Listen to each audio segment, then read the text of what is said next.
Hey guys, Snoozy here, and today we're going to be going over the Project D2 Marketplace. So in a lot of my videos, I talk about very specific things, and sometimes those just aren't on the market. For example, in my Whirlwind Assassin, we were trying to find that Natalia's helmet with preferably 2 open sockets and cannot be frozen. And sometimes that's really hard to get if there's a high demand, or if it's just not really a popular thing. Maybe people don't post it up because they're not thinking it's worth a lot of money. And if it is a popular thing, maybe that person's just getting spammed with messages instantly, and you're just sitting there constantly pressing search, hoping that you can see it before they do. So there's a couple things that we can do here. First, let's start off with filters. So for filters are just a quick way that you can look up and see stuff. So by selecting it out and pressing load, as you can see, I have stuff already pre-populated in here with faster run walk, assassin skills, and a grand charm. And I even have it set as user online is all. You could switch it and do online only. I like it for this so I can see the current prices. Like this one's just a swap and this one's going for 2 hirons, so you can kind of see what the offline people have and what the online people have, but you can do it whatever you want. You don't have to match my settings. See, and if you want to switch it to see what a 6-socketed skull collector is, which are my names here, you can just instantly see what they are, how much they cost, what they're going for, stats, and all that stuff.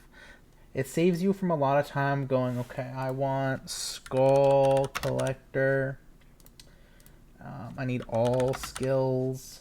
I want it to be at least 3, and I kind of want mana after each kill, and I want that to be like 17. And then you get it, you search, you get up, you go get dinner, you close your browser, and you're like, oh shoot, I gotta do that again. And then you have to come back in and constantly try to update this.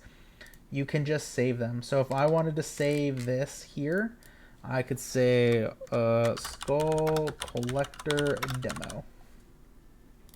Save it.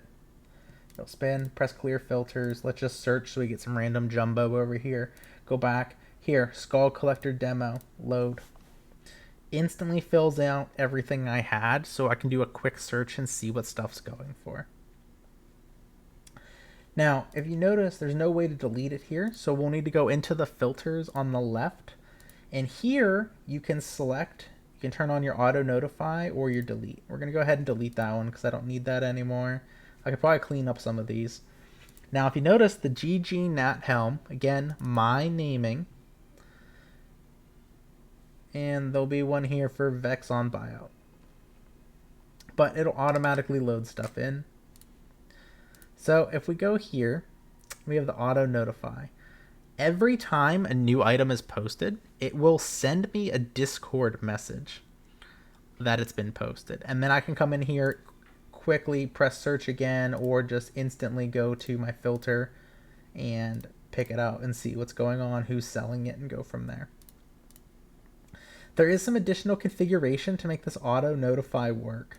You'll need to go up here into the top left and go to settings. And you'll be looking in there for a Discord ID. For that Discord ID, if you hover over the I next to it, it'll show you how to find that. Essentially, you'll go into your Discord, go into your settings, and you're going to be turning on developer mode. Then go back into Discord and right-click your profile as you're in a channel. And at the very bottom, when you right-click it, there should be an option for Discord ID. Paste that ID into that box. If I go in there, it'll dox my Discord and my Discord ID, my account names, and all that stuff. So I can't show you that there, but it's very simple to set up. If you need help, I'll try to help you out in the comments. I'm just not going to show you that because I don't want to make another account just to do this. Once you have that set up and you do your auto notify, it should be every time something matches your filter, you should get it pretty quick. I've been able to get a bunch of these. I think I'm 0 for 6 or 0 for 7 for puzzle boxing these, so I've gotten a bunch. I've got a lot of my shadow GCs. It'll really help also with like sniping some of these deals if you see people misprice their stuff and you just really want to get it cheap. Other times, people like me, I personally sell stuff at a loss. So like, if a Shadow Grand Charm's going for like 1.5, I might throw it up for 1.25 or 1 just to get it out. I like to sell my stuff quick. That way I can use that currency to buy something I need and keep farming. But You'll just set on which ones. If I want the 6 one, that one on, that one on, and then every time something pops up, you'll get a private message from the PD2, and it'll give you the info, and you can click in there, log in, and do whatever you need to, or just go back simply into here and click on your filters. Now that we've shown the filters, we also kind of showed some of these basic options that you can do, and you can really filter stuff down. This is really nice. You can go by the name. Unfortunately, here's a common one, Shaco. If I press Shaco and do search, I'm probably not looking for a crafted Shaco or a rare Shaco, right? Technically, the Shaco most of us are looking for is the Harlequin crest. So you do need to be a little bit careful that you're actually calling things what they need to be. The real name is that Harlequin crest. It's not Shaco. Now, if you wanted to do Shaco here, click this, and then we do a type of, I'm sorry, not type, a rarity of unique. It'll show you some unidentified Shacos. So there's a lot of stuff you can do here. You need to be careful with what you're selecting. Let's go and do Natalia's totem. And let's say I'm just starting up. I only have Worldstone shards. You can put WSS in here for Worldstone shards. Here are all the prices that say Worldstone. Sometimes you'll get something here that says no Worldstones. So you still need to pay attention. And it matches because it does say no Worldstones, which does contain Worldstone. I'd probably have to look for a different item rather than just like a Nat's helm. But you can find your prices there as well. You could put in, you know, Gaul or whatever rune it is if you're specifically trying to do a Gaul rune. You can also base it down here. I do not want any of these to be corrupted because I want to slam them myself. And you can see what they are. Fun little tip, if you guys are new to the game, if you're playing on Windows, I haven't gotten this to work for me on Linux, but on Windows this does work. If you press this icon here, and then you switch back into Project D2 and just press enter to bring up the chat box, right click it, and it should paste everything you need in here, including the person's username, the price, the message. It'll be all automated for you. It's a great way to not have to keep typing people's names out. You can also specify your sockets on here. I want a minimum of 3 with a maximum of 4. That can't, I guess it could happen on a Natalia's of 3. We'll do Skull Collector again. See if there's anything there. Or it won't happen because I put no. So see, I already messed up. You gotta be careful what you're putting in here because I had no in 3 to 4 sockets that doesn't exist without being corrupted, so it won't show up. So you can really specify with what you want in here. Let's do a minimum here. Yeah, do that again. And let's say we want cold resistance.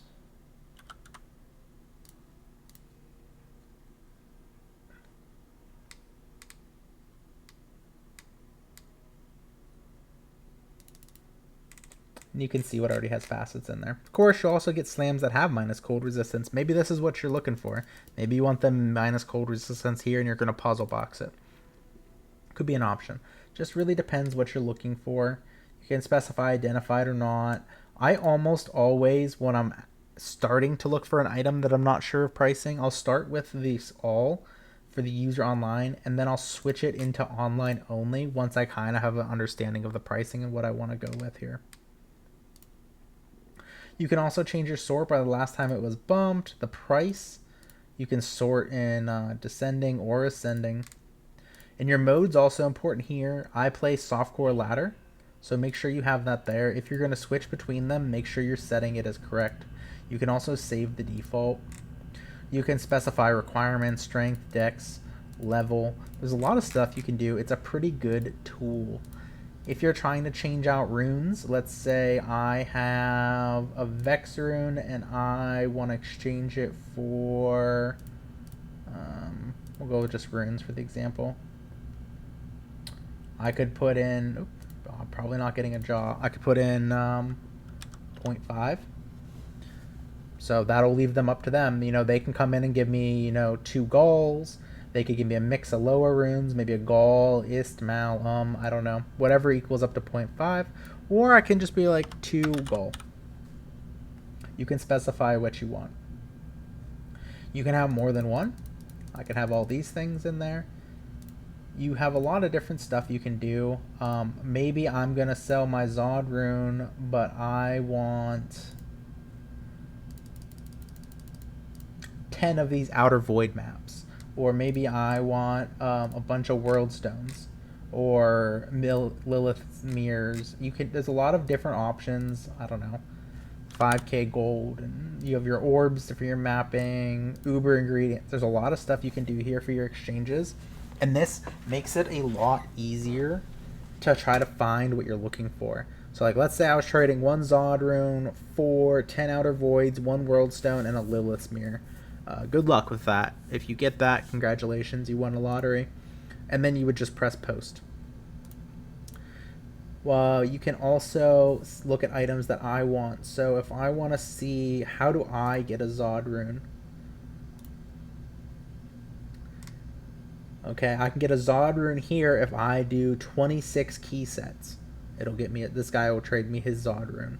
This guy will do it for 3.75 high runes, letting me just figure out which high runes I want to give him or stuff like that. Some of these people will only specify what they want. This one looks like he just wants Uber ingredients. Sometimes you'll see stuff like this. You're not going to get all of these runes. You'll need to negotiate. He's just saying he has these runes available. So this is a really powerful tool as well. Services is also great.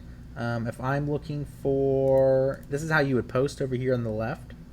So if I'm going to do a Hell Rush and I'm going to do 1 high rune. Oops, high rune. You could submit it and it'll show up in this list. Over here is where you want to filter it out. So if I'm looking for a G-Rush and I'm a softcore ladder, here we are. This guy here, fastest G-Rush, going to cost a gold. They need a bumper. Message on site or in game, whisper, here's his name. Here he has 6 slots available. And you can see who's online. Sometimes they'll post, you know, what time they're going to be doing this. You can get a lot of info here. There's also leveling. So this guy will level you 1 to 60 for Gaul, plus his drops. 1 high rune will get you Hell Cows for an hour. What else we have? We have Rathma, declones. So you can find a lot of different services here through this kind of filter. Management, you can manage all of your different trades up here, bump them if you're going to be online for a while. I think the cooldown's like 12 hours for bumping stuff. Offers, if people are offering you items or you're offering them items, you can go ahead and put them here and see what your offers are. I don't have any favorites to show you. Archive will show you previous stuff that was listed that is no longer available. If you click on create, you have 2 different views. You can do a list view where we're looking at my account on shared stash page 9. And this is all the stuff that's there. I don't think that's actually where I'm selling. Oh, it is. Okay, that is the right stash tab. So this is stuff I'll have listed up that's in that stash tab. You can go here and press the plus sign, and it'll ask you how much you want to put it on for. And that's how you get your stuff to actually show up. I don't really use that anymore. I use the stash view that you can switch. And I keep my stuff all in this stash tab here. So let's say I wanted to sell this staff. You would just click on the item, and here you can see all of the different stuff. I can sort through this. I can see, I guess I can't. I'm a mercenary. What was my character? Snooze. There you go. I can load up my mercenary now. Here's all the items on him. You can look at your characters. All that stuff. Currency tab. What do you currently have available? It's really nice. So let's say I'm going to sell these. You'd press the plus here and, I don't know, 1 high rune, right? These gloves, totally worth a high rune. And then submit. And that's how people would find your items. Something that is super helpful here is, let's look at this Viper Magi. There's a lot of stats here. Only 2 of them really change. Is there one? This one has more that changes. 4 stats here. I don't want to, go in and put all of these in on the search tab. If you press this find similar here, you'll go ahead and end up loading for a bit, but you'll see on the right that it's pre-filled in a range of stats that are similar to yours. And if you notice, this is in the archive. This isn't doing the actual publication under the trade tab. But here you can see this person wanted a high rune, this person wanted an and there's different values. Unfortunately, for this particular example, it did not fill in the plus skills, in which for this item it does change. So it doesn't always grab everything, so make sure if you're doing an item like this, you're getting the important skills, and I would argue that the important skills is going to be what class skills it's giving you. And down here, of course, you will have your public messages that I'm not going to open up so I don't dox anybody with stuff. But here, if you're clicking and trying to buy stuff, let's see here. You click this, it'll start the chat with a person, and you can actually chat and private message on the website trying to find a deal. But that's a quick little tutorial for the website. I hope you guys learned a little bit. I know for you PD2 veterans, you probably are already aware, and there's probably nothing new here for you. But if you're like my dad, or somebody that's still new to Project D2 and still trying to learn, hopefully this will teach you guys something and be beneficial. If not, check out the rest of my content. Maybe there'll be something there for you. I'd recommend the Whirlwind Assassin guide. It's still my favorite character of this ladder by far. It's actually kind of a problem. I haven't been making other guides and builds because I've been just wanting to play that. So hopefully you guys learned something. And if you have any questions, concerns, hit me up in the comments section. And that's it. Hopefully you guys learned something. Toodles.